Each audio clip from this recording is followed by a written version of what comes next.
American concepts of fair play must be reconsidered. We must learn to subvert, sabotage, and destroy our enemies by more clever, more sophisticated, more effective methods than those used against us. Was that the prevailing ethic? I think that's an excellent statement of the prevailing view, at least the view of those who'd had any contact with covert operations of one kind or another. In other words, the nature of the enemy is such that any tactics are necessary or justified in order to thwart him and defeat him. I believe that was the view. It certainly was my view at the time. Cuba, 1961. 7 years after Operation Success in Guatemala, Bissell was planning another CIA covert operation. The assault has begun on the dictatorship of Fidel Castro.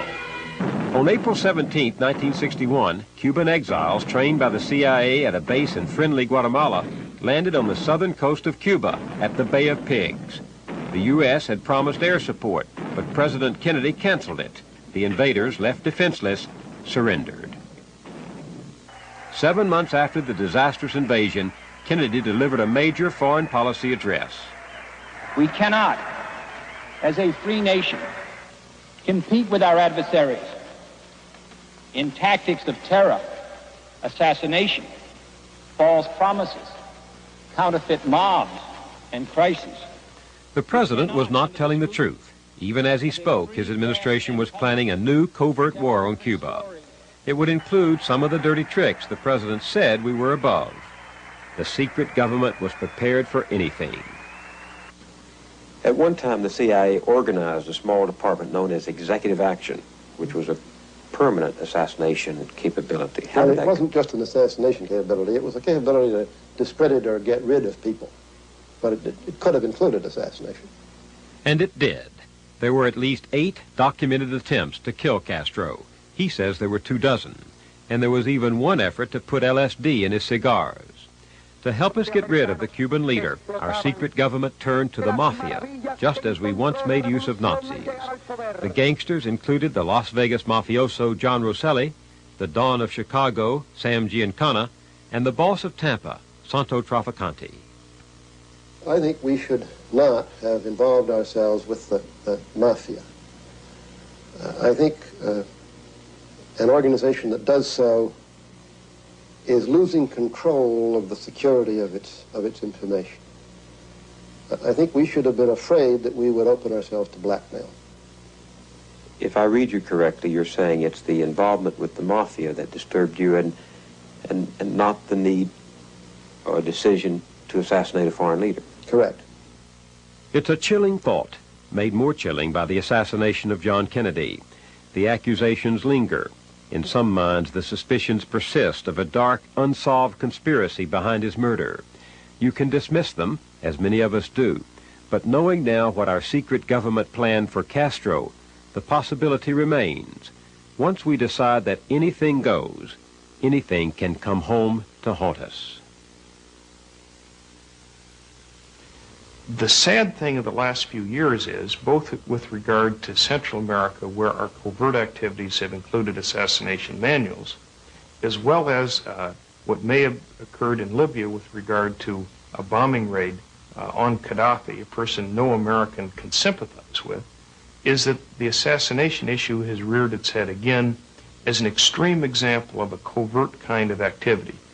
My own sense is we make a great, great mistake, and we endanger one person above anyone else, and that's the president, if we engage in assassination types of techniques, because no foreign government can defeat the United States Army, but a lot of foreign individuals can come up with ways of killing an individual American citizen.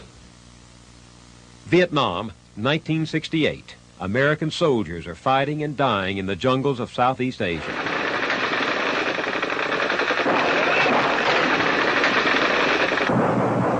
But the Vietnam War didn't start this way. It started secretly, off the books, like so many of these ventures that have ended disastrously. The CIA got there early, soon after the Vietnamese won their independence from the French in 1954. Eisenhower warned that the nations of Southeast Asia would fall like dominoes if the communists led by Ho Chi Minh took over all Vietnam. To hold the line, we installed in Saigon a puppet regime under Ngo Dinh Diem. American-trained commandos were used to sabotage bus and rail lines and contaminate North Vietnam's oil supplies. Vice President Nixon brought moral support to Diem, but the situation kept getting worse. President Kennedy sent the Green Berets to Vietnam and turned to full-scale counterinsurgency. He had once said Vietnam was the ultimate test of our will to stem the tide of world communism. By the time of his death, there were 15,000 Americans there. They were called advisors. The secret war was leading only to deeper involvement and more deception. It is my duty to the American people to report that renewed hostile actions against United States ships on the high seas in the Gulf of Tonkin have today required me to order the military forces of the United States to take action in reply. This president was not telling the truth either. The action in the Gulf of Tonkin was not unprovoked. South Vietnam had been conducting secret raids in the area against the North, and the American destroyer, ordered into the battle zone, had advance warning it could be attacked. But Johnson seized the incident to stampede Congress into passing the Gulf of Tonkin resolution. He then used it as a blank check for the massive buildup of American forces. You have always had presidents who, as an aberration, will act on their own and then afterward look to Congress for authorization retrospectively of their act. But in this case, you had a full-dress defense of inherent presidential power, inherent executive power, and the power as commander-in-chief to use the Army and the Navy whatever way they wanted. The Constitution is clear on this, too. Congress shall have the power to declare war. April 1965, 2 battalions of Marines land in South Vietnam, the first of more than 2.5 million Americans to fight there with no congressional declaration of war. The dirty little war that began in secret is reaching full roar.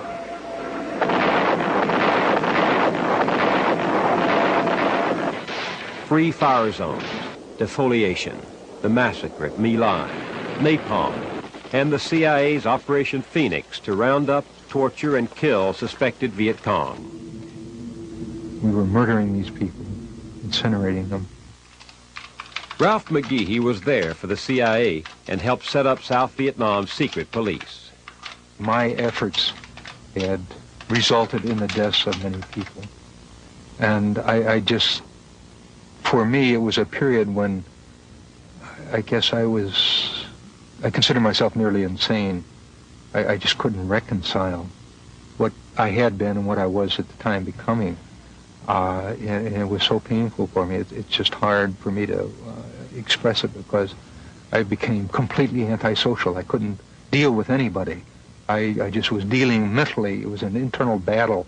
Every night I would lay in my bed and think, well, this can't be true. Why are we doing this? Why don't we stop? Why can't we accept? And it was just a battle all night long, all day long. Every minute of the day I fought this battle over and over again. And to me, suicide became a longed-for way out of this turmoil that I could see no other exit from.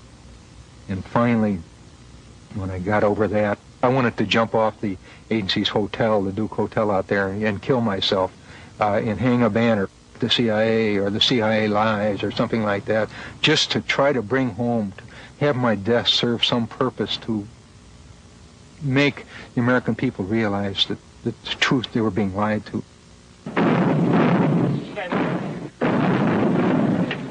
Many of the secret warriors in Southeast Asia had no such doubts or regrets.